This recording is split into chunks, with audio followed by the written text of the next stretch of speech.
بسم الله الرحمن الرحيم. أهلا وسهلا بحضراتكم في حلقة جديدة من الأشبال. امبارح كان عزاء الأستاذ العمري فاروق وزير الرياضة الأسبق ونائب رئيس النادي الأهلي. مظاهرة حب لهذا الرجل المحترم. كل مصر تقريبا كانت موجودة امبارح، كل قيادات الأهلي والرياضة المصرية وقيادات الدولة. السيد الدكتور مصطفى مدبولي رئيس الوزراء، والفريق أول محمد زكي وزير الدفاع والإنتاج الحربي، وعدد كبير جدا من الوزراء الحاليين والسابقين وأعضاء الأهلي وأعداد من الجماهير. كل الناس بكت لرحيل العمري فاروق، وامبارح كان العزاء دليل على حب الناس لهذا الرجل. علاقة العمري بالأهلي كانت مختلفة، علاقة كلها حب وانتماء للكيان. علشان كده الأهلي وجمهوره وأعضائه ومسؤوليه بيشعروا بحزن كبير على رحيله. رحم الله العمري فاروق وأسكنه فسيح جناته، لن ننساك يا عمري.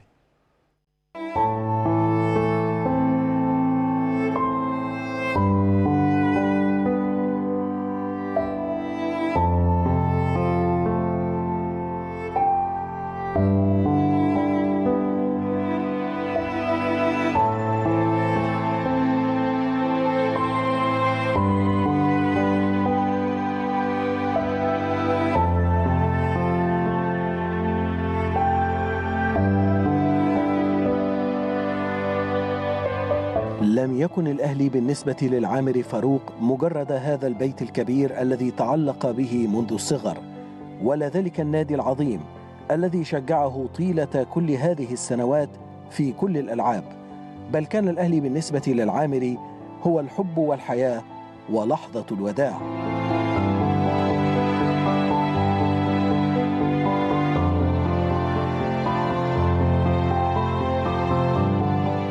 فقد كان آخر ما شاهده العامري قبل الدخول في الصراع مع المرض وفقدان الوعي هو الأهلي، الجدران والأعضاء والأحباب، وكان آخر مكان ابتسم فيه ابتسامته المعهودة مقر النادي الأهلي بالجزيرة. سقط العامري فاروق داخل الأهلي وهو يحتفل بعيد ميلاده في 7 نوفمبر الماضي، ليكون آخر مكان يحتفل فيه بعيد ميلاده هو الأهلي، وآخر مكان يتحدث فيه ويبتسم به هو الأهلي. استمر العامري عاشقا للأهلي مهموما به حتى آخر لحظات حياته، ممسكا بأوراقه وملفاته التي يفوح منها عشق النادي الكبير. نصف قرن من الحب الصادق بين العامري والأهلي. قصة حب العامري للأهلي بدأت منذ الطفولة وظل مرتبطا بالكيان والمكان، فكان عضوا بالنادي منذ الصغر وانضم إلى لجان النادي المختلفة، وبرز اسمه بقوة بين شباب النادي قبل أن يخوض انتخابات عام 1996 تحت السن، وإن لم يحظى بالنجاح لكنه استمر في الحب والعمل، وازداد نشاطه داخل لجان الأهلي ليقرر بعدها الرمز الكبير صالح سليم ضمه لقائمته الانتخابية تحت السن في انتخابات 2000، وظل في موقع المسؤولية حتى عام 2012 إلى أن تم اختياره وزيرا للرياضة قبل أن يعود لناديه الحبيب في نوفمبر 2017، وحتى رحيله عن دنيانا تاركا خلفه إرثا كبيرا من الحب والاحترام والتأثير والمكانة.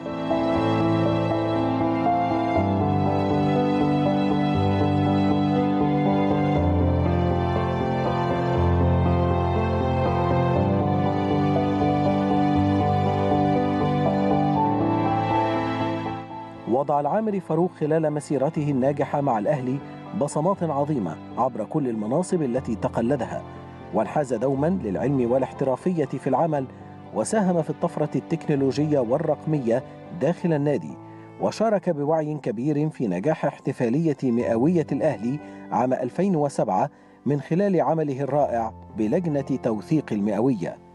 نال العامري ثقة كبيرة من الكابتن محمود الخطيب الذي اختاره نائبا له في دورة 2017-2021، وحافظ على نفس منصبه في الدورة الحالية بعدما حصد ثقة الجمعية العمومية بالتزكية في انتخابات نوفمبر 2021.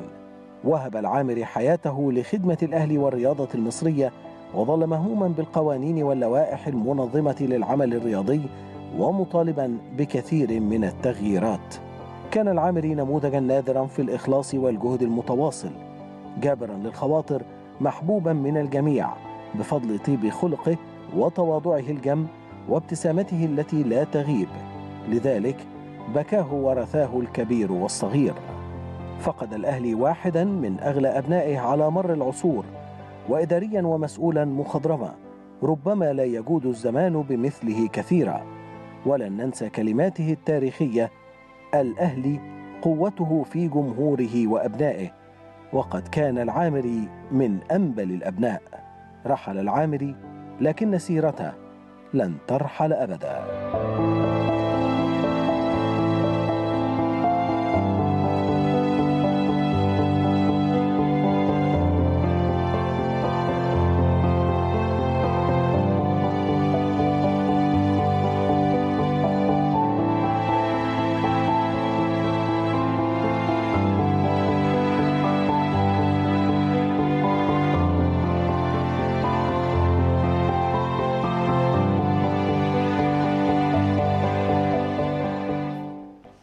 استاذ العمري فاروق. اما الناحيه التخصصيه بقى، فانت عندك في المجلس اداره، حد اللي عنده خبره اداريه عاليه جدا. وليكن مثلا بنتكلم على العمري فاروق، دخل المجلس اداره سنه 2000 لغايه 2012 لغايه ما راح وزير الرياضه. في فتره 2000 ل 2012 بيشتغل في كل الملفات الاداريه جوه النادي، لوائح ونظم وقوانين. هو منظم قوي وعنده ورق كده، تحسه دايما انسان مرتب يعني ومنظم. وادارجي، يعني ادارجي يقعد على الكرسي ويعني شايف الموضوع كويس. وكان عضو مكتب تنفيذي قبل كده، فهو فاهم. فممكن يكون يدير مكتب تنفيذي. وجوده في الوزاره كمان خلاه انه ياخد خبرات اعلى اداريه كويس، تخليه ان هو مش اداريه ولوائحيه وقانونيه كويس. وكمان لما بيدير وزاره ما عنده شؤون قانونيه وعنده يعني عنده المواصفات اللي تخلي اداره ناجحه يعني. فده العمل. ده كان كلام الكابتن محمود الخطيب عليه في 2017 وبعد انتهاء الدوره، وايضا استمرار الاستاذ عمري فاروق.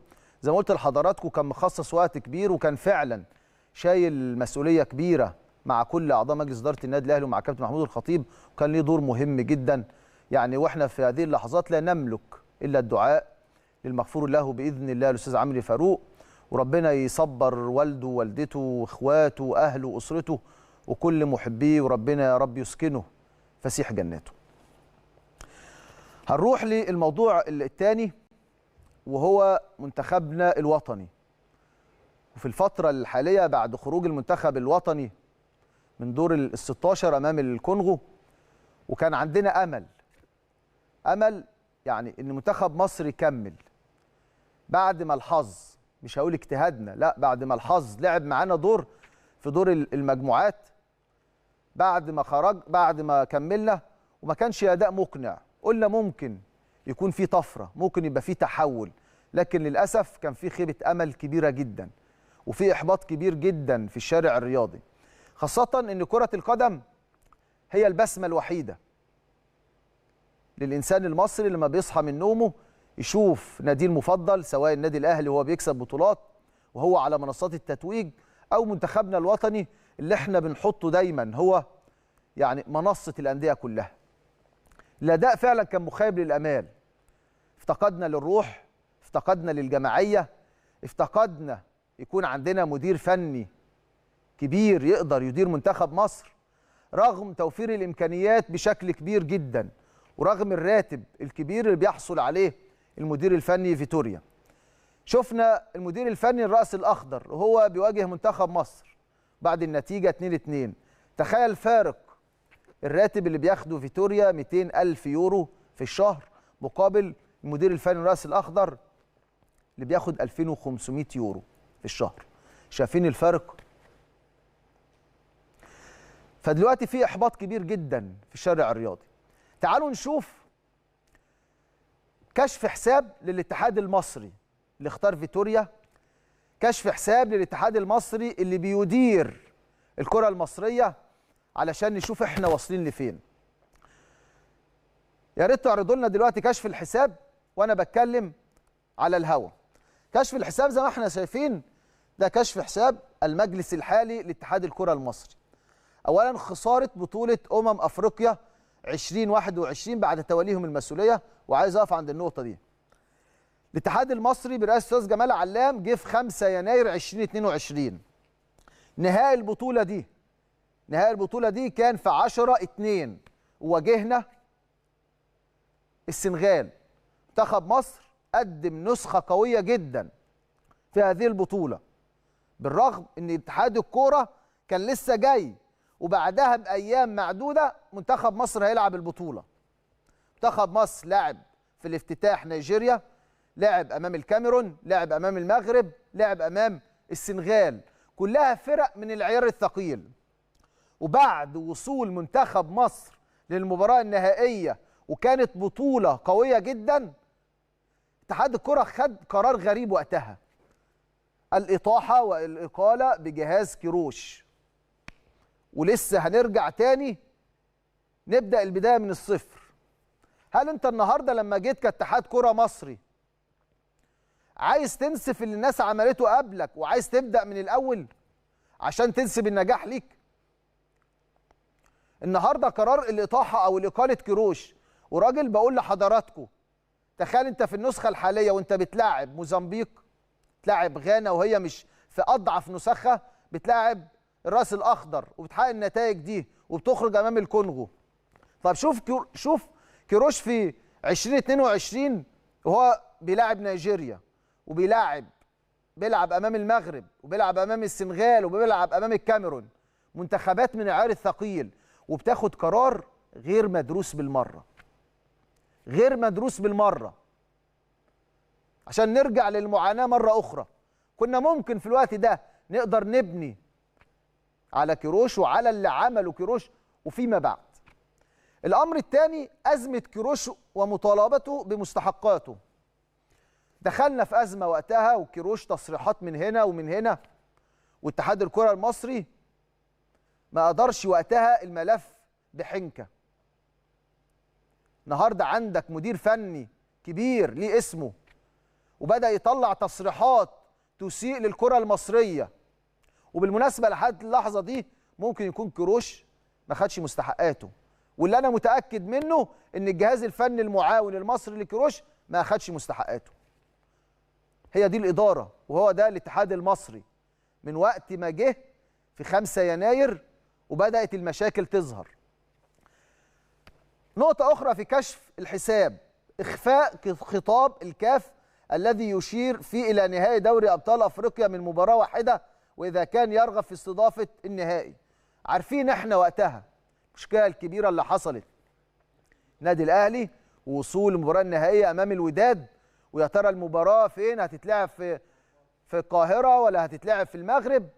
وبعد كده الاتحاد الأفريقي بعت خطاب للاتحاد المصري لو حابين تنظموا، والجواب تم إخفائه والمباراة راحت للمغرب، وكسب وقتها الوداد بإهمال من الاتحاد المصري لكرة القدم. وكان وقتها الموضوع يعني في كلام كتير وقتها. نقطة أخرى: تراجع بل وغياب كامل للدور المصري في الاتحاد الأفريقي لكرة القدم. مش أنا اللي هقول، أنا عايز أشهد الناس كلها. شوفوا واحد اسمه فوزي لجع رئيس الاتحاد المغربي، شوفوا دوره مع بلده المغرب، دوره مع الاتحاد الأفريقي، شوفوا دوره مع الاتحاد الدولي مع منتخب بلده، وسعيه إن كل البطولات تكون موجودة في المغرب، زي تنظيم كأس العالم للأندية، زي المباراة النهائية أمام الوداد اللي الجواب تم إخفائه من قبل النادي الأهلي أو من الاتحاد المصري عشان النادي الأهلي ما يكونش موجود طرف. شوف منتخب المغرب وصل فين تحت قيادة رئيس الاتحاد المغربي فوزي لجع في كأس العالم. هو ده المسؤول اللي احنا عايزينه علشان يقدر يدير الكرة المصرية ويحارب على الكرة المصرية في كل المحافل. نروح لنقطة أخرى: منتخب 2006. هنروح بقى على مستوى المنتخبات. منتخب 2006 يخسر لقب البطولة العربية سبتمبر 2022، يعني بعد توليهم المهمة حوالي 9 شهور. فشل منتخب مصر للناشئين مواليد 2006 في التأهل لبطولة أفريقيا التي أقيمت بالجزائر. منتخب مصر مواليد 2003 يخسر لقب البطولة العربية التي أقيمت بالسعودية. خروج صعب من بطولة أفريقيا للشباب التي أقيمت بمصر بالخسارة من السنغال برباعية في فبراير 2023 دون أن يسجل هدف حتى بعد أن تعادل مع موزمبيق وخسر من نيجيريا والسنغال. منتخب 2005 يخسر بطولة شمال أفريقيا التي أقيمت في نوفمبر الماضي ويحصد المركز الثالث من إجمالي 5 منتخبات. لو أنت بتخطط للكرة المصرية، لو بتخطط صح للكرة المصرية وعايز تروح بطولة أفريقيا للكبار ويبقى ليك فيها دور مهم جدا، لازم تبتدي من هنا. كان من منتخبات 2006 و2003 و2005، ولازم تبني صح، ولازم تبني صح. الكرة المصرية في 2006 لما قامت وخدنا وكلنا بنضرب المثل ب 2006 و2008 و2010، كان ايه وقتها حال الكرة المصرية؟ كان عندك منتخبين، منتخب 81 ومنتخب 83، منتخب بقيادة حسن شحاتة ومنتخب بقيادة شوقي غريب. ده كان منتخبات ناشئين وشباب، وشوف الأسماء اللي كانت ماسكة المنتخبات وقتها، بتاخد برونزية العالم كأس العالم في الأرجنتين، وهنا بتحصد بطولة أفريقيا للشباب أو للناشئين مع الكابتن حسن شحاتة، وقدرت تطلع جيل أو جيلين لمنتخب مصر. بعد كده بتقدر تاخد بطولات أفريقيا. التخطيط ما بيبداش من فوق، التخطيط ما بيبداش من فيتوريا واللعيبة في الدوري الممتاز لسه هنتكلم عنه، لا، التخطيط بيبتدي من تحت. لما تشوف خسارة 2005 و2003 البطولة اللي نظمناها في مصر، ومنها بيروح 4 فرق أو 3 فرق لكأس العالم، وانت بتخسر أمام السنغال وبتتعادل أمام موزمبيق، وكان المستوى هزيل وضعيف. هو ده مستوى الناشئين في مصر، وهي دي مستوى المنتخبات، وهو ده التخطيط للكرة المصرية. طب تعالوا نشوف، واحنا بنتكلم دلوقتي ولسه هنروح لفيتوريا وهنروح لكأس الأمم والتشكيلات الغريبة والعجيبة، وكأن المدرب أول مرة منتخب مصر وما يعرفش إمكانيات لاعبيه غير في كأس الأمم الأفريقية. تعالوا نروح للقطة الأسوأ، اللقطة الأسوأ اللي احنا بنفضل نعاني منها لحد دلوقتي وهنفضل نعاني. كابتن أو مهندس هاني أبو ريدة في 2019 لما خرجنا هنا من كأس الأمم الأفريقية قدم استقالته هو وبقية مجلس الاتحاد المصري لكرة القدم. بعدها قعدنا ما يقرب من سنة أو سنة ونص في لجنة معينة كانت بتدير الاتحاد المصري لكرة القدم. بعدها مفروض يبقى عندك انتخابات قوية تفرز عن مجلس اتحاد لكرة القدم قوي يدير الكرة المصرية ويخطط للمستقبل. يا ترى الانتخابات كان شكلها ايه وقتها؟ ما تعرضوا لنا كده عشان نشوف القايمتين اللي كانوا نازلين وقت انتخابات الاتحاد المصري لكرة القدم. انتخابات اتحاد الكرة في يناير 2022، القايمة الأولى كان فيها الأستاذ جمال علام، كان نازل مين قدامه؟ القايمة الثانية الأستاذ محمد إبراهيم مع كامل الاحترام ليه، رئيس نادي بولاء الدكرور، ده كان نازل على منصب الرئيس. تاني عشان نفكر الناس، احنا بنتكلم دلوقتي في فيتوريا وبنتكلم عن اللعيبة وبنتكلم عن التشكيل وبنتكلم، ونسينا البداية اللي ما كانش فيها تخطيط، وكان هو ده الشكل. اتحاد الكرة في انتخاباته في يناير 2022 كان عندنا قايمتين، قايمة فيها الأستاذ جمال علام رئيس، ومين اللي كان نازل قدامه؟ الأستاذ محمد إبراهيم رئيس نادي بولاء الدكرور، مع احترامنا الشديد لكامل الأسماء. النائب الأستاذ خالد الدرندلي نازل قدامه الأستاذ محمد حسني عضو مجلس إدارة نادي سوهاج نائبا للرئيس. هو ده انتخابات على منصب الرئيس ونائب الرئيس. نشوف بقى على العضوية. اللواء محمد حلمي مشهور كان نازل قدامه مؤمن جاد مدير كرة بنادي سوهاج. استاذ محمد ابو الوفا، نازل قدامه الاستاذ اسامه محمود، او القائمه الثانيه يعني اسامه محمود مدير فني بنادي طهطا بسوهاج. هو كل القائمه الثانيه كانت نازله من سوهاج. القائمه الاولى كان ايضا بيضم الكابتن حازم امام، محمد بركات، الاستاذ ايهاب الكومي، الحاج عامر حسين، والاستاذه دينا الرفاعي. دي القائمه الاولى. القائمه الثانيه الاستاذ محمد حسن امين صندوق نادي طهطا بسوهاج، الاستاذ مصطفى محمد عضو فرع سوهاج، الاستاذ حامد مرتضى عضو مجلس اداره نادي المراغه بسوهاج، اسلام عبد رب النبي عضو مجلس اداره مركز شباب سوهاج، نيفين جمال لاعبه معتزله. طب ما كتبتوهاش ليه مركز شباب سوهاج بالمره؟ ما هي خلاص كلها سوهاج. يا ترى شكل الانتخابات ده يفرز عن قائمه تقدر تطور الكره المصريه، تقدر تدير اقدم اتحاد في قاره افريقيا، اتحاد مؤسس لكره القدم الافريقيه ومؤسس للكاف. هو ده شكل الانتخابات. والناس جايه تتكلم دلوقتي في فيتوريا. طب مين اللي اختار فيتوريا؟ ما هو حضرتك القايمه اللي جت. تخيل ان انتخابات الانديه اقوى من اتحاد الكره. فاكرين انتخابات القديمه؟ لازم ناس تكون مسؤوله، لازم ناس تقدر تدير، لازم ناس تاخد قرار، لازم ناس متفرغه، مش ناس قاعده في البرامج ل 24 ساعه. لو انت عايز تدير صح، وكانت اللقطه الاولى تكون صح عشان ما نعانيش بعد كده. وبنتكلم دلوقتي عن دوري ممتاز. دوري ممتاز، بنتكلم ان عندنا اقوى دوري. لا، ما عندناش اقوى دوري. احنا دلوقتي فين الانديه الجماهيريه؟ دلوقتي بقت انديه شركات وانديه مؤسسات، وبقى في غياب كامل للانديه الجماهيريه. فين لعيب الكره لما كان بيروح محافظه ما وبيلعب قدام 60 و70 الف؟ ما دي خبرات كبيره.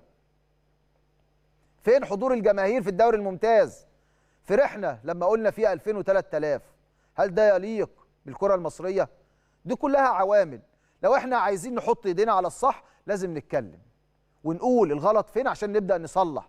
ان مصر اسمها كبير، والرياضه المصريه اسمها كبير. بتتكلم عن مصر اللي حاصله على 7 بطولات افريقيه. 7 بطولات افريقيه، مع احترامنا لكل دول القاره، مفيش دوله حاصله على 7 بطولات افريقيه. اسم مصر كبير، فلازم المسؤولين اللي بتدير لازم تكون على قدر المسؤوليه. انا وريت لحضراتكم البدايه اللي كانت غلط، ابني عليها بقى حاجات كتير غلط. فيتوريا والراتب بتاعه، وضربت لكم مثل براتب المدير الفني لفريق زي الرأس الأخضر بياخد 2500 يورو، وفيتوريا بياخد 200,000 يورو. شايفين شتان الفرق ما بين ده وده. وقرارات كتير كانت غلط بنت عليها. شوف فيتوريا النهارده في مبارياته في كأس الأمم، موزمبيق بدأ بتشكيل، يجي يدخل على غانا يبدأ يدخل عناصر تانية، كأنه داخل البطولة ما يعرفش لعيبته ولا عارف مستوى اللعيبة ولا عارف القارة الأفريقية. يدخل على الراس الأخضر تلاقي تشكيل تاني وتغييرات أخرى. يدخل على الكونغو تلاقي عناصر جديدة. في إيه؟ حتى شوف المباريات اللي احنا لعبناها مع فيتوريا قبل كده. أقوى 3 مباريات لعبهم فيتوريا كان أمام منتخب الجزائر، انتهى 1-1. تونس كان في مصر خسرنا. كان بلجيكا كسبنا بلجيكا، لكن الأداء طول المباراة أو طول 90 دقيقة كنا بندافع، ما كانش فيه الشكل الحلو. هو دي مباراة كانت مباراة فيتوريا. تخطيط كارثي حتى لكأس الأمم. شوف اللعيبة وهي رايحة فين الرفع الروح المعنوية وفين الحماس داخل الملعب 90 دقيقة. فرقة زي الكونغو دي مع احترامنا اوصل معها ركلات ترجيح.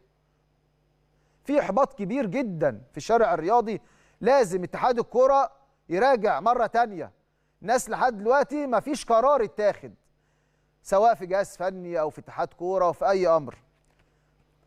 طب حتى بيان اعتذار للشارع الرياضي، اعتذروا للناس حتى، ونسيب الامر للناس اذا كانت الناس تتقبل الاعتذار ولا لا. نروح لمداخله مهمه دلوقتي مع واحد من نجومنا، نجوم النادي الاهلي السابقين طبعا، واحد كان موجود في جهاز كيروش، اللي انا بقول كان قرار غلط رحيل كيروش في بعد انتهاء بطوله افريقيا في 2022، وكنا ممكن نبني على كيروش ان احنا نقدم مستويات، وكان بيكتشف لعيبه، وراجل كان بيشتغل بمنتهى الاخلاص والحب لمنتخب مصر. كابتن ضياء سيد المدرب العام السابق لمنتخبنا الوطني، تحياتي ليك يا كابتن ضياء. ازيك يا اسامه، اخبارك ايه؟ كله زي الفل ان شاء الله تكون بخير يا حبيبي، ربنا يخليك. ايه رايك في الخروج المخيب لمنتخب مصر امام الكونغو؟ طبعا انت زي ما انت قلت هي صدمه في الشارع كله. يعني صدمه كبيره، ان احنا متعودين بطوله افريقيا دي فيها علاقه خاصه بينها وبين الجمهور المصري، وبيننا وبين فرقنا، احنا اكتر فرقه محققه فطبعا الاداء كان سيء، والنتائج كانت سيئه جدا، في تخبط في الناحيه الفنيه تحديدا بشكل كبير جدا. انا بشوف نقص الخبرات الكبيره جدا في البطولات الافريقيه. فيتوريا برضو ما اشتغلش في افريقيا لا مع فرقه ولا مع منتخبات يعني، وهو كمان ما ضربش منتخبات. فعمليه التجميع المنتخب والمعيشه في افريقيا والحاجات دي كلها تعتمد على خبرات. لكن انا هتكلم في الاداء الفني، طبعا كان مذبذب زي ما انت قلت، كان في تردد كبير جدا. حاسس ان عنده نقص معلومات كثيره عن الفرق وعن اللعب في افريقيا بشكل كويس. اداره الماتش نفسها فيها تردد وفيها بحس انه منزعج طول الوقت على الخط بشكل كبير جدا. فكان نقص الخبرات دي بشوفه انه بينعكس على اللعيبه، بيفقد الثقه، جزء كبير جدا من الثقه، فادت للشكل اللي احنا شفناه يعني.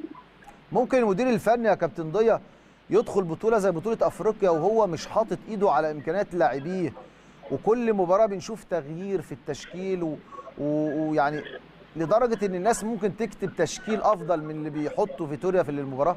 هي دي كانت حاجه غريبه جدا، لانه قعد سنه و6 شهور، يعني قعد سنه ونص. فكان المفروض انه عجن الدوري وعجن اللعيبه اللي بره واللي جوه، وكان عنده وقت كتير انه يشوف ناس ويتعامل في مباريات وديه او في مباريات التصفيات اللي اتلعبت مع الفرقه بشكل كبير جدا. ما كانش مردوده المفروض ما يكونش فيه التردد ده الكبير في عمليه التغيير، في عمليه التشكيل، في عمليه اداره الماتش نفسه مع لعيبته يعني. فدي كانت غريبه جدا، ادت للشكل الوحش ده. هو ملوش عذر فني، لانه الوقت كان كافي معاه، كان عنده مساحه وقت كبيره جدا يشتغل فيها مع اللعيبه، مع كل لعيبه الدوري وكل لعيبه مصر. الهدف ما كانش واضح من الاول. الهدف انه مشروع و4 سنين.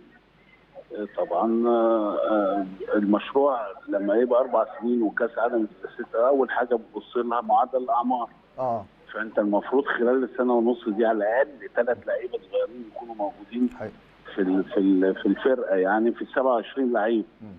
ده ما حصلش. احنا دخلنا بمعدل، احنا اكبر معدل اعمار، احنا اكبر معدل اعمار. فهو ما عملش حاجات من اللي اتقالت يعني، او اللي كانت بتعلن في الاعلام، والاعلام كان بيطنشها يعني، ما كانش بيناقشها بجديه يعني. في النهايه ما كانش في محاسبه لا داخليه على مستوى الاتحاد كاداره فنيه مثلا، او تشديد على حاجات لازم كانت تتعمل نشوفها. احنا ما شفناش يعني. هي الفرقه دي 90% او 95% هي كانت معانا في البطوله اللي فاتت، دخل واحد بس محمود حماده، وبرضه عامل السن محمود حماده 31 او 32 سنه. فما فيش حاجه كانت مقنعه، لكن احنا كنا مستنيين بقى الاداء الفني ومناقشه الاداء الفني بشكل جذري. انا من طول الشغل بقول القصه كلها تبان في بطوله افريقيا، يعني بطوله افريقيا اختبار حقيقي تجمع بتقابل مستويات مختلفه. بس الحظ يا كابتن ضياء، خلينا نقارن بين البطوله اللي انتوا كنتوا موجودين فيها مع كيروش، انت مقابل منتخبات يعني تقيله في القاره. بغض النظر طبعا نيجيريا، انت مقابل المغرب، مقابل الكاميرون، مقابل السنغال، منتخبات كلها من العيار الثقيل. مع احترامي البدايه هنا امام فرق يعني هنقول يعني في المتناول. لما اتكلم على موزمبيق، غانا مش في افضل حالاتها، الراس الاخضر، حتى الكونغو كمان يعني في دور ال 16 مباراه في المتناول. طبعا انت لعبت تصنيف ثاني وثالث ورابع. معظم الماتشات كده، لكن انت هناك لعبت تصنيف ماتشين بس، تصنيف ثالث ورابع، السودان وغينيا، وبعد كده لعبت كله تصنيف اول، يعني كوت ديفوار والكاميرون ونيجيريا والمغرب. هي قصه في انه انا حاسس انه اتفاجئ في البطوله بحاجات كتيره جدا. يعني بيتكلم كتير على الجو. المفروض ان الحاجات دي تبقى قدامه من قبل البطوله، من ضمن استعدادات البطوله انك بتبقى عندك كل الداتا عن المناخ اللي موجود هناك، غير الداتا اللي انت بتعملها انت وفريق محللينك عن الفرق يعني. فكل الحاجات دي كانت فيها خلل كبير جدا ادى للشكل اللي احنا ظهرنا بيه يعني. وده واضح كمان في المباراه الكونغو، حتى تحضيره للمباراه في الوقت الاضافي وركلات الترجيح. هو الحقيقه في الاربع مباريات يعني، حتى يعني انت بتتكلم على ركلات الترجيح تحديدا. يعني انا مغير واحد اخر دقيقه في الشوط الرابع عشان ضربات الترجيح. المهند المفروض يشوط، ما اعرفش ايه اللي حصل. المهند ما شاطش وابو جبل شاط. الحاله دي حصلت لنا واحنا اتهاجمنا بشكل كبير جدا السنه في البطوله. لما عملنا التغييرات، لما نزلنا شريف وطلعناه والناس لمتنا. تحديدا المناقشه دي حصلت بيني انا وبين الراجل، لانه كان مطرود في اوضه اللبس.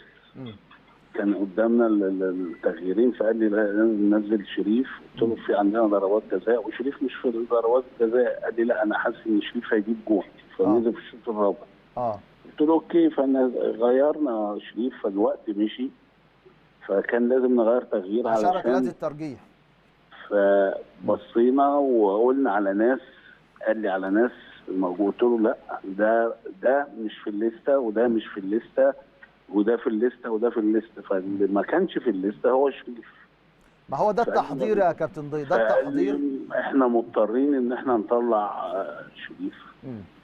فطلع شريف، وطبعا الناس استغربت وزعلت والقصه، لكن طبعا مصلحه الفرقه اهم يعني. طبعا. فبعد ما كسبنا الماتش، طبعا هو راح لشريف وقال لي، انا رحت المؤتمر، قال لي لازم توضح موضوع شريف. ووضحناه واحنا اتكلمنا مع شريف، ومع المكسب الامور خلصت وعدت، لكن عملنا المصلحه بس. انا قصدي ده التحضير. هو كان محضر ان مهند ينزل يشوط، ما اعرفش كان محضر ولا لا، لكن من التغيير يتقال ان مهند نازل اخر دقيقتين. فلازم اكيد لازم ركلات ترجيح وينزل وما يشوطش. يبقى ما فيش تحضير من الاخر، وما فيش رؤيه، وما عندوش كافه المعلومات زي ما حضرتك قلت. دي من ضمن اداره الجيم يعني. دي من ضمن اداره الجيم او خبرات اداره الجيم. في النهايه حصل الخلل ده وكان واضح، وكان الشكل طبعا فنيا، انا بتكلم فنيا، الامور ما كانتش احسن حاجه. اكيد. رحيل كيروش كان خطا يا كابتن ضياء، وكنا ممكن نبني عليه. بص، عشان انا انت شهادتك مجروحه عشان كنت موجود في الجهاز، لكن انا بتكلم دلوقتي يا كابتن ضياء بدون قطع كلامك في البطوله العربيه مع اكتشاف عناصر جديده وغامر في وقت، والحاجه الثانيه وكان احنا في فترتنا اللي قضيناها 6 شهور. 6 شهور دي كانت فيها 5 ماتشات في التصفيات بتاع كاس العالم. وكان فيها البطوله العربيه، وبعديها على طول بطوله الامم الافريقيه. فقعدنا وشفنا البطوله العربيه، قال لا انا هاخد ناس صغيره، كنا طبعا مختارينها مسبقا من الدوري بشكل كبير جدا، وهي اللي هتلعب وبرضه تهاجمنا في البطوله العربيه، لكن احنا الهدف طلعنا بلعيبه نفعتنا في بطوله افريقيا، حوالي 11 لعيب يعني ما كانوش موجودين، بقوا موجودين بشكل كبير في المنتخب. والراجل اشتغل على ده واشتغل، فاحنا فترتنا كانت 6 شهور مضغوطه، فكنا بنسابق عشان نشوف لعيبه جديده ونحطها، ونسابق ان احنا نوصل افضل تشكيل يعني. لكن فيتوريا ما عندوش حجه سنه و6 شهور. سنه و6 شهور وما فيش لعيب. يعني احنا مثلا في الباك ليفت فتوح اتصاب، وبعدين حمدي اتطرد، وبعدين لعبت الباك رايت باك ليفت. كان ممكن يكون في الدوري يعني انت ما تتزنقش. احنا نفس الموضوع تعرضنا لاصابات، هو تعرض لاصابات، بس احنا كنا محضرين ومجهزين. عشان كده ما اشتكيناش. يعني احنا عندنا 3 اجوان لعبوا في البطوله، عندنا اكرم في اول ماتش اتصاب، ولعب عمر كمال، حتى عمر كمال اتصاب في النهائي، لعبنا امام عاشور في الباك رايت. فالامور كلها كان فيها تحضير مسبق عشان ما يحصلش قلق ودربكه في التيم يعني. انتوا لسه ما خدتوش مستحقاتكم لحد دلوقتي يا كابتن ضياء؟ لسه لينا جزء من مستحقات الجهاز كله. يعني هتاخدوها قريب ولا؟ هناخدها مع الشرط الجزائي بقى. المهم ما تسقطش بالتقادم يا استاذ. لا هتاخدوها ان شاء الله. ان شاء الله. نشكرك شكرا جزيلا كابتن ضياء السيد، المدرب العام السابق لمنتخب مصر. كابتن ضياء يعني فتح قلبه الراجل واتكلم يعني بصراحه زي ما بيقولوا، وقال ان اختيارات فيتوريا ما كانتش الانسب وما كانتش الافضل. التشكيله اللي راح بيها لما احنا كنا مع كيروش كان عندنا تشكيله افضل، وكنا بنسابق الزمن وقتها ان احنا اشتغلنا 6 شهور، اشتغلنا 6 شهور بس. لكن النهارده انت بتتكلم كان عندك مساحه كبيره جدا تعرف كل امكانيات اللعيبه بره وجوه وتختار افضل عناصر. وقال من الواضح ان الراجل يعني راح بطوله افريقيا، وللاسف هو ما كانش ملم بكافه الامور كلها، وللاسف في النهايه مصر هي اللي بتدفع الثمن وخرجنا الخروج المخيب. تمنى اتحاد الكره يراجع امره او يراجع اموره بسرعه، يعني على الاقل كان يبقى يقدم بيان اعتذار لكل جماهير الكره المصريه ويشوف الخطوه اللي جايه ازاي. نروح لفاصل، وبعد الفاصل مستمرين مع حضراتكم مره ثانيه.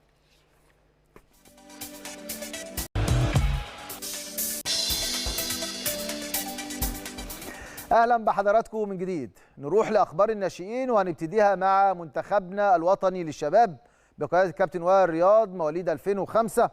كباكا يقود منتخب الشباب في ختام معسكره باستاد القاهره. اختتم طبعا منتخب الشباب يعني معسكره في استاد القاهره بقياده الكابتن وائل رياض. كان يوم 15 يناير المعسكر، وسجل احمد خالد كباكا هدف شباب الفراعنه الوحيد خلال اللقاء، وتألق خلال اللقاء وظهر بشكل جيد. واحنا عارفين طبعا ان احمد خالد كباكا لاعب النادي الاهلي انضم الى مودرن فيوتشر من الاهلي لمودرن فيوتشر لمده موسمين ونصف الموسم، وشارك كباكا طبعا في تدريبات فيوتشر مده 4 ايام قبل الانضمام لمعسكر الشباب.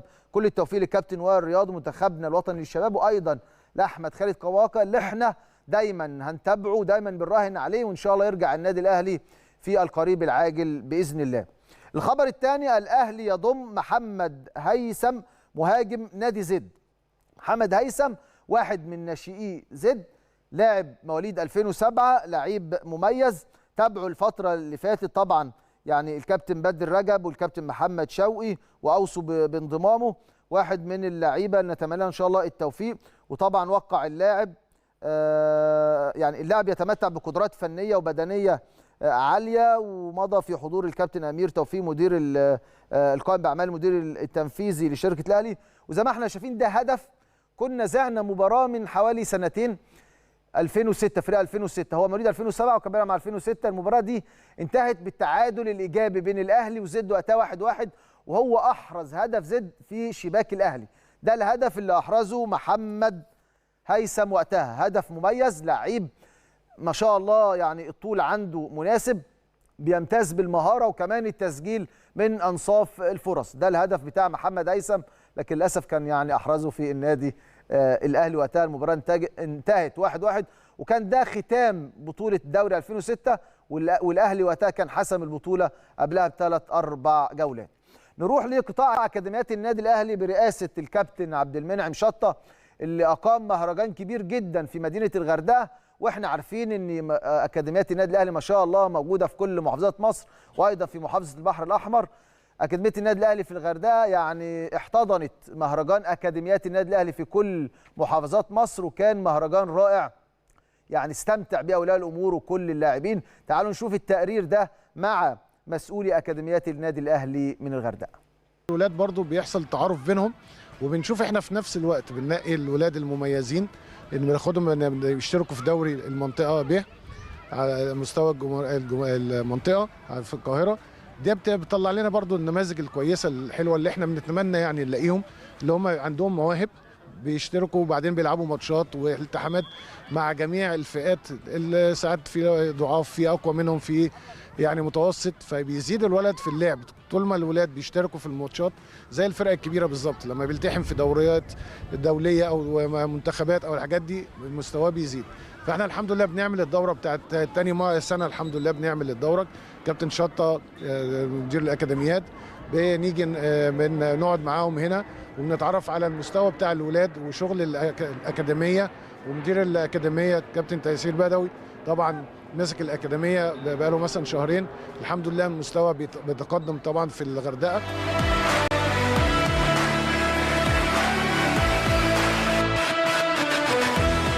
طبعا يعني الاكاديميات دي مش مجرد التحصيل المادي وخلاص، لا، مجرد الولد بيبقى ولي الامر عنده انتماء وحب للنادي الاهلي، ودي بتبقى حاجه كويسه جدا في الولد الصغير.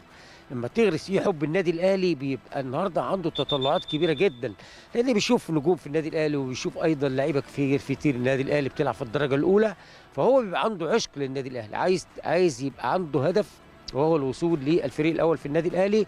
واتمنى ان احنا نشوف عناصر كثيره من الاكاديميه ان شاء الله كده في الفريق الاول في النادي الاهلي وفي قطاع الشباب وقطاع الكل وقطاع الناشئين، ودول يبقوا دائما دعم للنادي الاهلي والفريق الاول للنادي الاهلي ان شاء الله. طبعا المهرجانات ده والاحتكاك ده بيفرز لعيبه مميزه، وده عشان كده كان من ضمن الاستراتيجيه اللي كابتن شطه وضعها الاكاديميه، والحمد لله ماشيين على خطى مش هقول ثابت، الخطى مرتفعه الحمد لله في الاكاديميه النادي الاهلي. قبل ما اقول رساله لازم اقول كلمه واحده لكل لعيب، لازم يكون عندك هدف وتؤمن بيه واشتغل عليه، وانا بقول لك هتوصل. بدون هدف عمرك ما هتوصل، حط هدف واتعب اشتغل عليه، صدقني هتوصل وهتبقى حاجه كويسه. اكاديميه النادي الاهلي على فكره في نادي سينزو دي اكاديميه في نادي سينزو، نادي طبعا زي ما انتم شايفين كده نادي عالمي، والاكاديميه هنا طبعا بتضم لعيبه يعني من جميع انحاء العالم، يعني عندنا لعيبه اجانب موجودين، عندنا لعيبه من كل مكان، والحمد لله هي طبعا يشرفني انا شخصيا ان انا اكون مدير اكاديميه النادي الاهلي.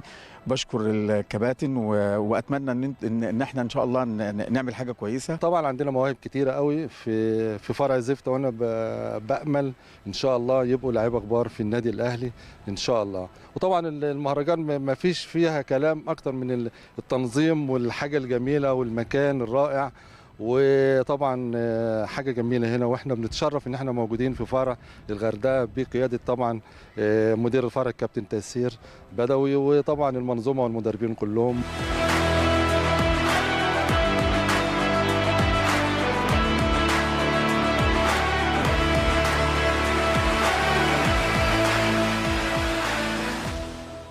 شايفين يوم ما شاء الله حلو وجميل، وكمان التنظيم الرائع والملاعب والبنيه التحتيه هناك في نادي سينزو. فعلا يعني اكاديميه النادي الاهلي هناك مكسب كبير لابناء محافظه البحر الاحمر. ايضا نروح نشوف تقرير مع المدربين والاداريين وقالوا ايه في اليوم ده.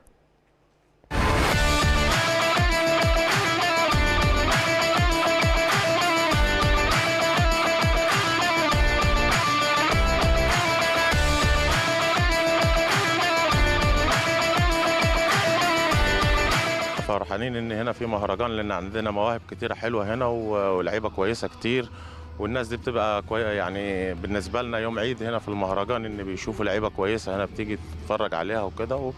واحنا ان شاء الله يعني عايزين نودي لعيبه كتيره من هنا لقطاع الناشئين اللي عندنا لعيبه جامده جدا يعني. بنعمل لهم اساسيات في الكوره ونوجههم في البوزيشن بتاعهم، وبنعلمهم كل حاجه في الملعب. اي حد بيغلط بنعلمه بالراحه، بنعلمهم النظام، الاخلاق، اهم حاجه طبعا في الكوره وفي بره وجوه الملعب يعني. احنا طبعا فخورين كلنا كمدربين واداريين للسنه الثانيه على التوالي بيتم المهرجان هنا في الاكاديميه هنا في الغردقه، ودي طبعا حاجه مهمه جدا، لان لتاني مره بيتم هنا الفرع بعيد عن القاهره هو الوحيد اللي بيتعمل فيه المهرجانات، وهنا في الغردقه ده المكان الوحيد في القاهره في مصر كلها اللي بيتعمل فيها المهرجان. فاحنا مبسوطين جدا وفخورين جدا بالحاجه دي وبالانجاز ده، وفخورين جدا المهرجان بيطلع في كل سنه بصوره كويسه وصوره مميزه جدا، ودي حاجه احنا فخورين بيها كمدربين وكاداريين. طبعا مواليد 2013 من المواليد الحساسه جدا، عايزين حاجات زي كده اللي هو حساسيه المباريات القويه، ان هو دلوقتي عنده دافع، لا انا ببص قدام الجماهير وقدام الكباتن الكبار، لا انا عايز اثبت نفسي. طبعا هو كمان سنه او 2 بالكتير هينزل بطولات، لا لازم يتعود على الاجواء دي، اجواء ضغط المباريات او زي ما بنقول الاجواء الحماسيه جدا، لازم هو يتعود على الحاجات دي. وبنكون شخصيه اللعيب اللي زي بالبلدي كده الجمهور بيقول لا هو ده اللي بيعرف يلعب تحت ضغط، فاحنا بنهتم جدا جدا بالمرحله دي خصوصا مواليد 2013 يعني. الحمد لله بفضل الله بعد نجاح السنه الاولى السنه الثانيه على التوالي، مهرجان ولا اروع بحضور قامه النادي الاهلي كابتن شطه وكابتن فتحي وكابتن اكرامي مدربينا الكبار، والحمد لله بفضل الله يعني لتاني سنه بننجح فيها وبننجح في اداء المهرجان.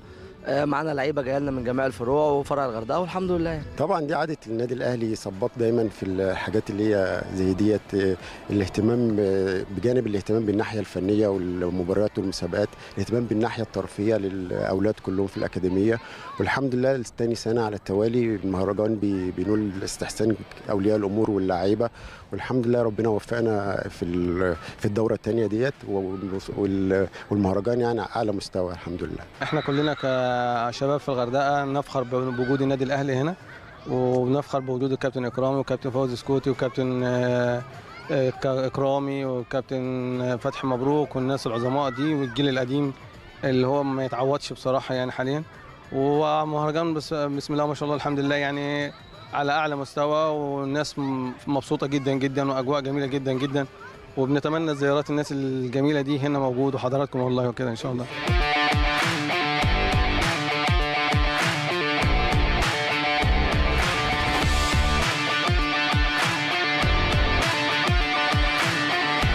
المهرجان بيتعمل دي تاني سنه ليه على التوالي، عمل نجاح وسمع جدا جدا في منطقه البحر الاحمر، مستوى هايل، والتنظيم طبعا تحت اداره اكاديميه النادي الاهلي، كابتن شطه، كابتن كرامي، كابتن فوزي سكوتي، كابتن فتحي مبروك، مهتمين جدا جدا بالنشء وبالناشئين النادي الاهلي. زي ما انت عارف الاكاديميه بتصعد دايما ولاد للبراعم لقطاع الناشئين، وقطاع الناشئين بيصعد الفريق الاول، فهي بتبقى ترتيب، واحنا بنحاول بقدر الامكان ان احنا نستخرج العنصر المهم من اللاعبين ومن الاطفال الموجودين عندنا في الاكاديميه. والله هو الجيل الصغير هو اهم حاجه في الفتره اللي جايه اصلا، ان احنا تطوير ان الولاد الصغيرين دول يطلعوا بيحبوا الحاجه اللي هم بيعملوها، او عايز يطلع لعيب كره.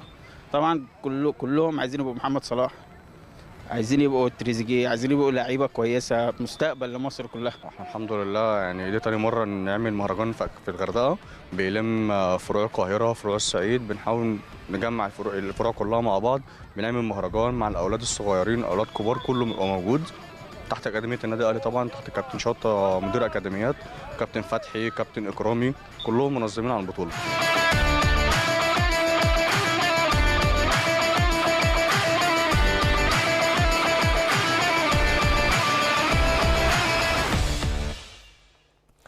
شيء جميل لما في يوم زي دوت يكون نجوم كبار من لاعبي النادي الاهلي السابقين زي كابتن شطه، كابتن فتحي مبروك، كابتن فوزي سكوتي، كابتن اكرامي يكونوا متواجدين مع اللعيبه في ارض الملعب. تعالوا نشوف التقرير ده مع لاعبي اكاديميات النادي الاهلي.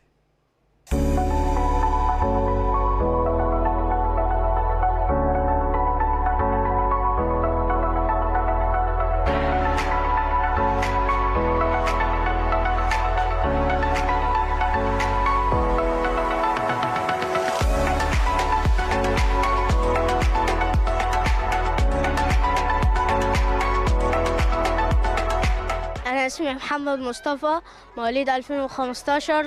بحب ألعب في النادي الأهلي، ونفسي في يوم من الأيام أكون زي محمود عبد المنعم كهربا. أنا اسمي أدا نادر عزت، بلعب في النادي الأهلي، بحب النادي الأهلي، مواليد 2012.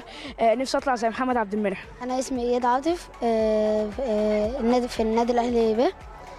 بصراحة النهارده كان يوم حلو قوي واتبسطت مع الفرقة.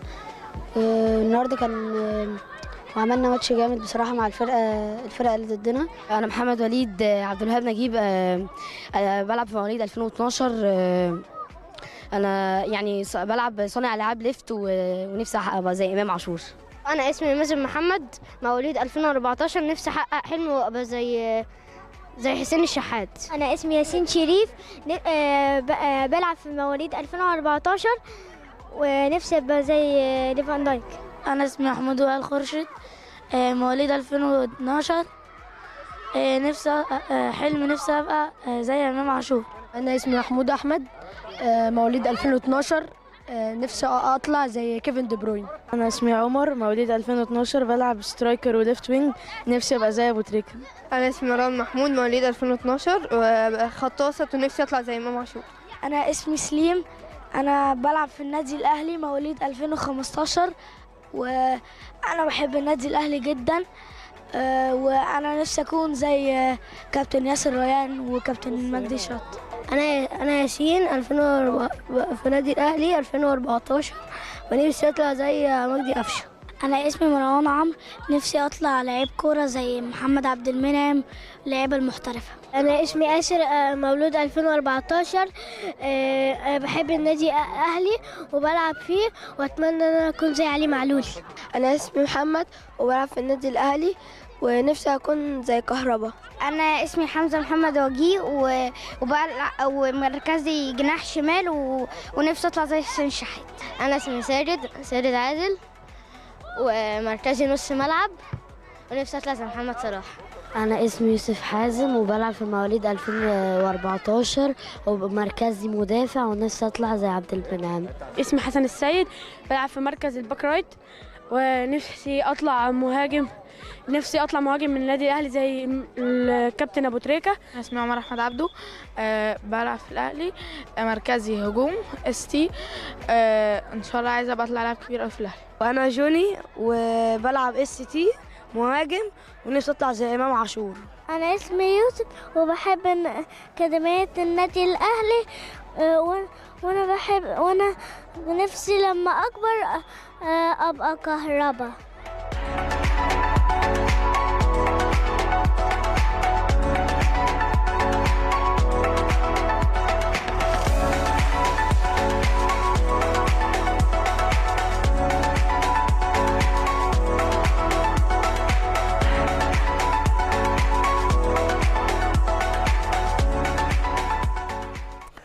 أخيرا هنروح لتقرير مع أولياء الأمور، وبعدها نروح لفاصل، وبعد الفاصل مصطفى أبو الخير وإبراهيم عبد الحكيم لاعبا فريق 2003 اللي كانوا موجودين مع الأهلي في معسكر الإمارات، ولكن بعد الفاصل.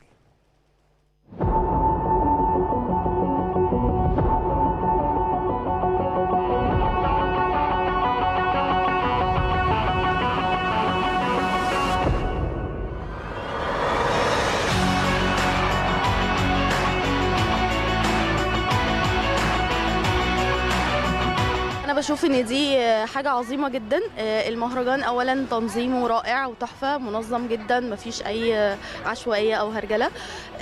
الاطفال بيعيشوا او المواليد بتعيش اجواء البطوله، بيعرفوا يعني ايه منافسات، بيشوفوا فرق تانية لاول مره بيشوفوها، بيشوفوا لعيبه تانية لاول مره بيشوفوهم بس بيلعبوا معاهم في نفس الفرقه، ودي الحقيقه بتنمي حاجات كبيره جدا جواها. فانا شايفه ان هي كانت حاجه مهمه جدا. يعني احنا في الاكاديميات الاصليه مش بيجي في دماغنا اهميه حاجه زي كده، بس لا حقيقي بعد ما جينا وعشنا التجربه، لا البطوله مهمه قوي قوي، والمهرجان رائع. تنظيم كمان القائمين عليه بصراحه حابه اشكرهم جدا جدا. افتتاح اكاديميه الاهلي في الغردقه دي حاجه كانت خطوه مهمه جدا، لانها يعني حسب ما النادي الاهلي متعود دايما اللي هو يكتشف البراعم والولاد الصغيرين وينميهم ويكبرهم ويبقوا اعضاء في فريق النادي الاهلي. فالاكاديميه بصفه عامه دي خطوه كويسه جدا. بالنسبه للمهرجان للسنه الثانيه على التوالي، دي برضو خطوه حلوه جدا، لان دي بتحمس الولاد وبتحفزهم عشان يكبروا ويعملوا اقصى ما عندهم في الماتشات. بلس كمان برضو ان هم بيبقوا مبسوطين للاهتمام الاعلامي من النادي الاهلي والكباتن اللي بيشرفوا الاكاديميه. انا مواليد 2009، وطبعا الاكاديميه ادتني حاجات كتيره كويسه واستفدت بيها كتير في الماتشات وفي التمرينات وكل حاجه. انا ديفندر ونفسي اطلع زي وائل جمعة. أكيد طبعا، بصراحة ده تاني مهرجان لينا في أكاديمية النادي الأهلي، وبصراحة هم عاملين مجهود فوق الرائع بصراحة، والكباتن كمان الولاد بيحبوهم جدا. وطبعا احنا برضو لازم يعني نساند برضو من ناحية والأكاديمية من ناحية عشان في الآخر نوصل للمستوى اللي احنا عايزينه مع الولاد. الأكاديمية هنا مش منقصين حاجة للأولاد خالص، منظمين.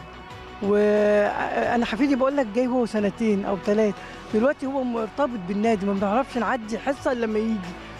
فالدنيا كلها جميلة خالص هنا ومنظمة. هو أنا بشوف إن هو دور مميز ومحترم، وبيربي النشأة على يعني تأسيسهم من هم في البراعم يعني، وتأسيس كويس، وإن شاء الله يكون دور مميز للأكاديميات ويختاروا، ولنا أولاد هنا في الأكاديمية بيلعبوا مميزين إن شاء الله. أنا دوري داعم لهم وواقف وراهم في أي مكان بيروحوا فيه في الأكاديميات.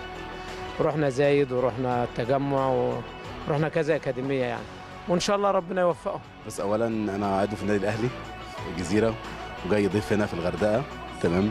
وولادي ليا 2 2011 و2015. دي أول مرة أحضر المهرجان بتاع الغردقة، بس تنظيم كويس جدا ورائع، والاستقبال برضو، ويعني نتمنى نشوف حاجة أفضل كمان من كده إن شاء الله. في التدريبات دايما تمام، تكثيف معاهم برضو بحيث بانتظام. في نفس الوقت برضو ان احنا جينا برضو المهرجان في سبيل ان احنا برضو ندعم ويبقى عندهم برضو يحببوا اكتر في الاكاديميه. اكاديميه يعتبر من الاشياء الجميله جدا، وخاصه ان الغردقه بتتميز بان في عدد كبير جدا من الاطفال مختلطين، فالاطفال دي بتتميز بنوع من الثقه الجامده.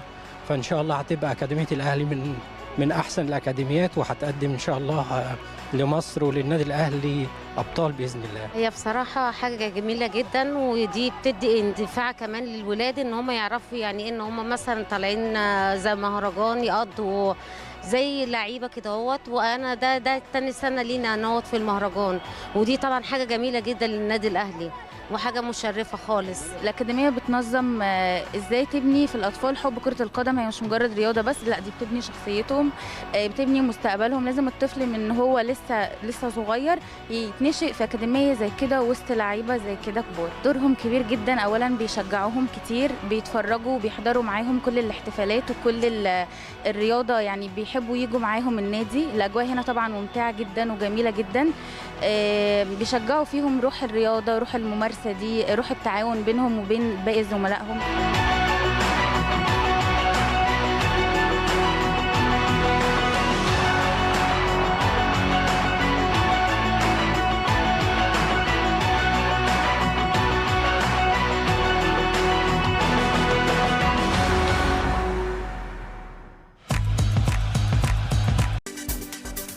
اهلا بحضراتكم من جديد.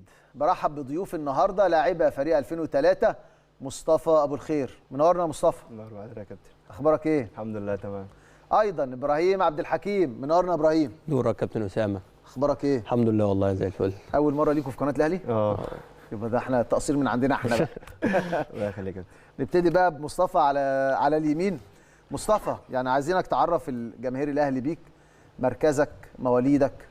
انا مصطفى ابو الخير، مواليد 2004. بلعب ديفندر 6. وسط ملعب مدافع. وسط ملعب مدافع مع فريق 2003. برضو ابراهيم. بس في الاول يعني بننعي سياده الوزير عمرو فاروق، ربنا يرحمه يا رب. الله يرحمه يا رب يعني ويغفر له. بس اول حاجه مبسوط ان انا مع حضرتك على شاشه قناه الاهلي، يعني على طول بتحاول تصدرنا للناس وتخلينا نتعرف. انتوا اللي منورينا. ربنا يخليك والله. انا 2003 يمكن اكبر منه بسنه، بس في نفس الفريق. يعني فريق دمجنا بقى 2003 4 سنين 2004. بالظبط. بقالي مثلا في النادي 13 سنه، يعني بطلنا نعد. 13 سنه وسرد باك مدافع. تلعب مساك، تلعب مركز ثاني غير المساك ولا هو مساك بس يا ابراهيم؟ يعني في الاغلبيه مساك. قليل قوي لما في حته ثانيه. طيب انتوا الاثنين خلينا نبتدي من اخر محطه، كنتوا موجودين مع الفريق الاول في معسكر الامارات، وما شاء الله كان معسكر كويس، شفناكم في المباراه الاولى، وكان المباراه الثانيه يعني ما يعني كنا هنذاع على الهواء، لكن ظروف الوفاه يعني كان في حداد على قناه النادي الاهلي. لكن خلينا نتكلم عن المعسكر مع البدايه مع مصطفى. انتوا الاول يا مصطفى اتبلغتوا بالتمرين مع الدرجه الاولى؟ قبلها بحوالي اسبوع مثلا. اتمرنا مع الفريق الاول. مين اللي بلغكم بقى؟ كان الاداري بتاع الفريق بتاعنا يعني. كابتن محمد راشد هو اللي بلغنا بالتمرين وكده. وطبعا يعني اتمرنا الاسبوع والحمد لله يعني كنا من الناس اللي مسافرين. ده كان اول مره تتمرن مع الفريق الاول ولا كنت طلعت قبل كده؟ انا طلعت مع موسيماني. مع موسيماني قبل كده. طلعت كاس الرابطه وكنت معاهم يعني موجود بشكل كبير يعني. كويس. فتره طويله معاهم. كويس. بس طبعا يعني انا بالنسبه لي ما كانش تجربه جامده يعني عشان انا مجربه قبل كده. وكان الموضوع يعني ما كانش عندك الخضه بتاعت الفريق الاول؟ لا الحمد لله. الخضه ما كانتش موجوده، كنت معاهم قبل كده والحمد لله يعني قدرت انافس تعليمات كابتن كولر والحمد لله يعني مشيت بشكل كويس. لا قبل ما نروح لتعليمات كولر، لما عرفت انك بقيت موجود في القايمه اللي مسافره، فرصه كويسه هيبقى في مباريات، الراجل هيشوفك بشكل افضل. طبعا اتبسطت طبعا يعني الحمد لله. فرصه بتيجي متاخر مثلا، يعني جت متاخر بس الحمد لله يعني الواحد اتبسط. شفتها بشكل كويس يعني الحمد لله، اديتها يعني مسكت في الفرصه الحمد لله وظهرت بشكل كويس. الحمد لله. لسه هنتكلم على المباريات دلوقتي بالتفصيل، بس نروح لابراهيم. انت طلعت قبل كده الدرجه الاولى يا ابراهيم؟ طلعت بس لا يعتبر اول مره تبقى فرصه حقيقيه. فرصه حقيقيه وفتره طويله يعني كويس. كنا مثلا بنطلع التمرين تقسيمه. يمكن ما طلعتش فترات طويله تمرين مثلا غير دي. بس وكمان طلعت متاخر يعني ما بطلعش يعني طلعت من وانا 20 سنه تقريبا او 19 سنه، من السنه اللي فاتت بدات اطلع. بس بلغونا بعد، كان احنا عندنا ماتش 2003 بعد ما خلصناه، كان اخر ماتش في الدور الاول ده بتاع بعد كده التصفيه. بلغونا الاداري بيبلغنا، يعني طبعا شعور ما يتوصفش، بالذات ان احنا كمان كنا عارفين ان في معسكر في الامارات، والمعسكر فرصه يعني يبقى 10 ايام، الراجل المدير الفني هيشوفكم بشكل افضل، في مباريات كمان، في ماتشات وفي تمارين وملاعب بقى وخبرات كبيره قوي مع اللعيبه وجوده التمرين وجوده كل حاجه. الماتش الاولاني كان مع فرقه الاخدود السعودي. فرقه محترمه طبعا، والدوري السعودي فرقه قويه وكان كلها محترفين، قويه وكلها لعيبه كبيره. بس والحمد لله خدنا، كان قسمنا على شوطين 45 و45، خدت انا ال 45 الاولانيين والحمد لله يعني اديت بشكل كويس. مصطفى لعبت برضو ال 45 دقيقه الاولى، كانت في المباراه الاخدود الشوط الاول، والراجل يعني غير الفرقه كامله، 10 لعيبه لعبوا الشوط الاول و10 لاعبين الشوط الثاني، وما فيش غير مصطفى الشوبير بس هو اللي استكمل لعب المباراه كامله. شعورك وانت في الشوط الاولاني؟ طبعا شعور ما يتوصفش يعني، كان جنبي كابتن سلية. ايوه، عايز اعرف بقى التفاصيل والحوارات والكلام اللي كان قبل المباراه كمان. كابتن عمرو سلية طبعا نجم كبير، بيفضل يتكلم معانا كتير في حته المراكز والكلام ده. كنت مبسوط قوي لما كنت بلعب جنب كابتن عمرو السولية، وبيدينا تعليمات يعني قبل الماتش، والحمد لله يعني ادينا بشكل كويس في الماتش.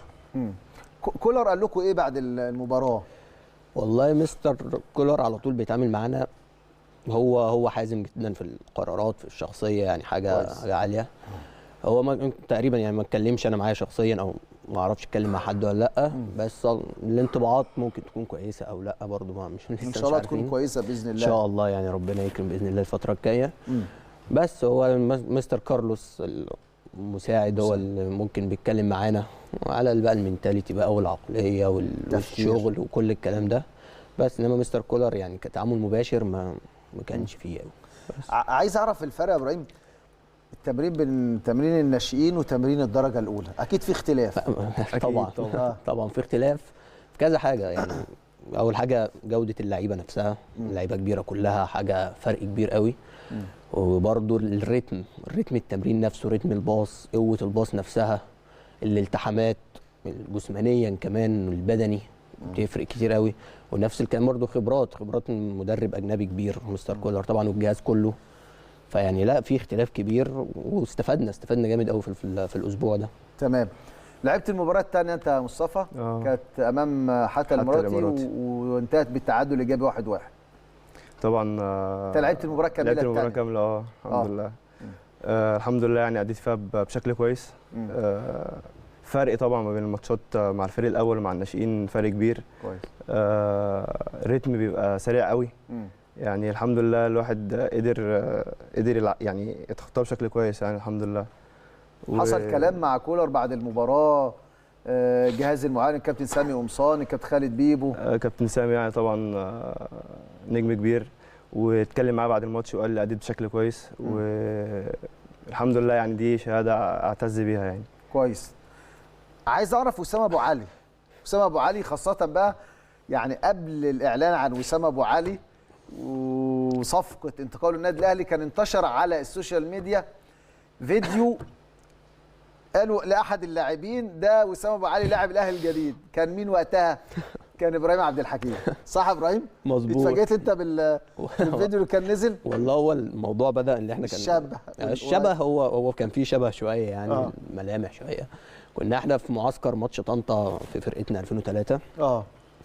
انا خلصت وكنت قافل تليفوني فتحته بقى الكميه بقى بوستات والسوشيال ميديا حاجه بتنتشر بسرعه قوي. انا كنت عامل يعني جلسه تصوير ليا انا حاجه شخصيه ما كنت عشان بتشيرت النادي يعني. بس الناس خدتها واستغلت الشبه وكله بقى شير وفضلت مثلا الموضوع ده 5 أو 4-5 ايام كده على كل حاجه بقى الفيسبوك والتيك توك وكل حاجه. بس الحمد لله يعني خدوها بالشبه مع انه مهاجم وانا مدافع يعني. طب قول لي بقى يعني شخصيه وسام ابو علي في المعسكر، هو ما شاء الله دخل بسرعه، اللهجه طبعا بيتكلم عربي.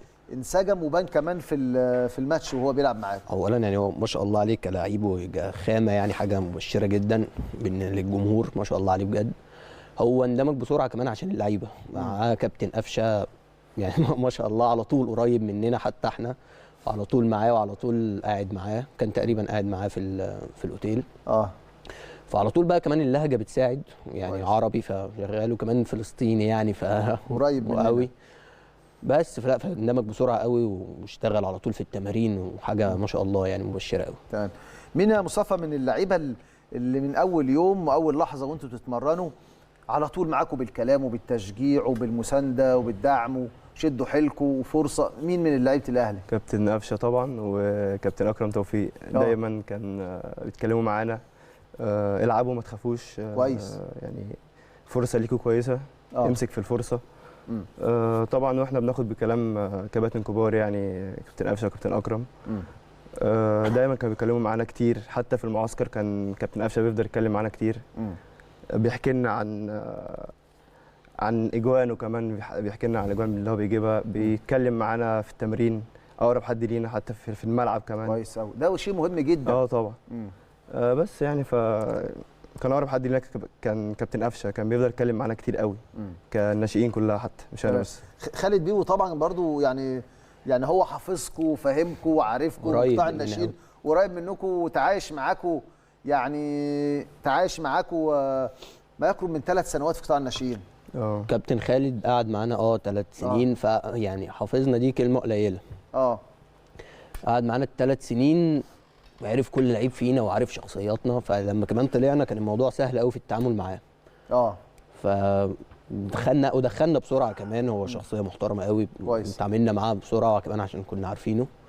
بس وكمان كل الجهاز كابتن سامي على طول مهتم بينا. وحتى اللعيبه يعني شالتنا بمعنى الكلمه، ما حسيناش باي فرق. كويس. الحمد لله يعني. مصطفى لما طلعتوا الكابتن خالد بيبو اكيد اتكلم معاكم كلكم كمجموعه. اتكلم معانا طبعا كلنا. اتكلم معانا قال لنا دي فرصه، امسكوا في الفرصه. فرصه بتيجي يعني بتيجي لناس كتير، بس الجدع اللي يمسك فيها. حقيقي. طبعا احنا بناخد بالكلام ده، يعني كباتن كبار بيتكلموا معانا بناخد بالكلام ده، وعملنا معسكر كويس. يعني خدنا بالكلام وقدرنا نمسك في الفرصه يعني باذن الله. يعني ان شاء الله انا شايف اللي جاي خير يعني ان شاء الله. ان شاء الله اللعيبه المحترمه ولاعيبه يعني ان شاء الله يكون في فرصه حقيقيه ليكم في الدرجه الاولى ان شاء الله. عايز بقى اكلمكم في نقطه ثانيه واحنا بنذيع لكم المباريات هنا ودايما احنا السنه دي ركزنا على فريق 2003 وما شاء الله انتم متصدرين كمان جدول المسابقه في 2003. شعوركم واحنا بنذيع المباريات وبنقول لكل لعيب لا انت قريب من الدرجه الاولى، انت قريب من الناس تعرفك، حتى يعني لا قدر الله لو ما فيش فرصه في الدرجه الاولى انت قريب انك تلعب في اي نادي برضه. فحته اذاعه المباريات اثرها عليكم ايه؟ لا بتفرق معانا قوي، حتى الواحد بيبقى عنده دافع بقى، حتى لو مثلا حمد او حاجه عشان برضه السنه الاخيره وبيبقى دمها تقيل شويه. بس لما تيجي تذيع والناس هتتفرج والناس تعرفك لا في دافع كبير قوي كويس، وتعرف اهلك واصحابك ويتفرجوا ويشوفوك في التلفزيون، دي حاجه كويسه قوي. فالحمد لله كل الماتشات اللي ذيعتوها يعني النتائج كبيره، بيراميدز 5 اخرها الجيش 2 وكل النتائج والجون 4 يعني كلها الحمد لله. الاداء كمان يبسط، فالحمد لله يعني حاجه بتفرحنا قوي وبتدينا دافع كبير قوي اللي احنا نكسب. خلي بالكم لما كنا بنتواصل مع الكابتن احمد عبد الظاهر نقول يا ريت تذيعوا لنا كل المباريات، الولاد ده دافع ليهم كويس، بتبقى فرصه جامده، بتبقى فرصه قويه للعيبه تظهر نفسها للناس، الناس تعرفها اكتر. الواحد بيبقى مستني الماتشات اللي بتتذاع عشان الناس تعرفه. في لعيبه كتير كويسه قوي يعني، في لعيبه في خامات كتير قوي يعني كويسه قوي ما خدتش الفرصه اللي احنا خدناها مع الفيرست تيم. يعني من اللعيبه اللي ما خدتش الفرصه دي ميدو اسامه سلطنا الضوء عليه، ميدو اسامه وميدو نبيل طلع قبل كده، وفي يعني احمد طعيمه، في مصطفى ابو الخير، في ابراهيم عبد الحكيم، يعني في لعيبه كتير. الحمد لله. المهاجم هقول لكم اسمه ماشي مش هنقوله. في عبد الله وفي سمير محمد كان يستحق فرصه. سمير محمد برضه، سمير محمد كان معانا فوق، كان معانا في التدريبات بس ما علي نادر ملوش الحظ. علي نادر انا بقول لك انا خلاص 2003 دي بالنسبه لي من كتر ما احنا زينا مباريات ليهم انا حفظت اللعيبه كلها بالجزء، حفظتكم صم خلاص.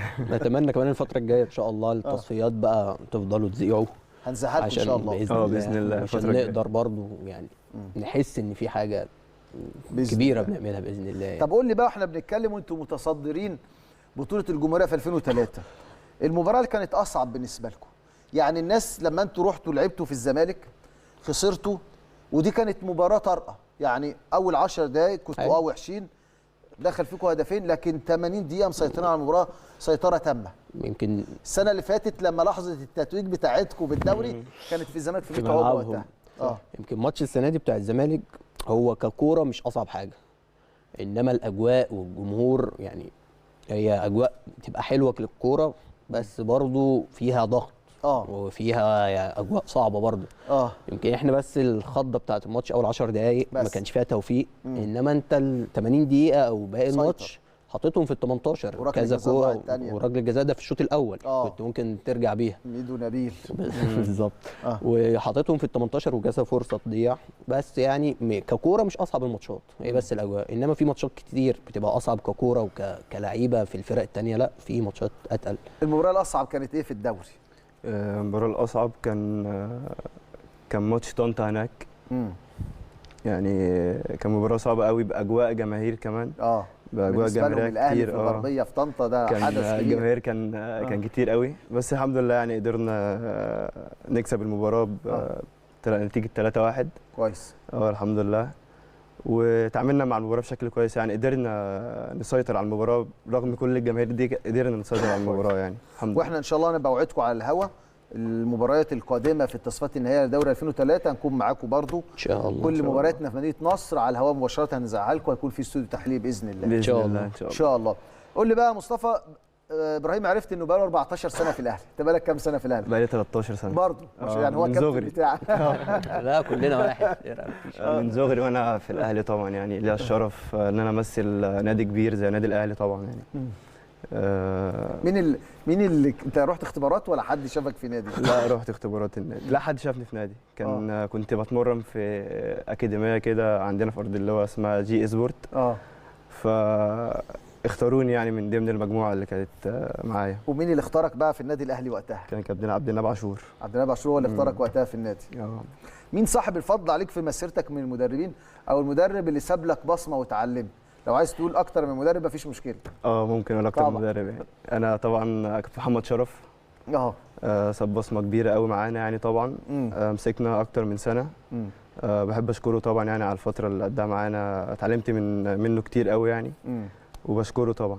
في كذا كابتن، في كابتن ياسر ريان. كابتن ياسر ريان مسكني 3 سنين مثلا او 4 سنين. بحب اشكره برضو يعني، اتعلمت منه كتير قوي.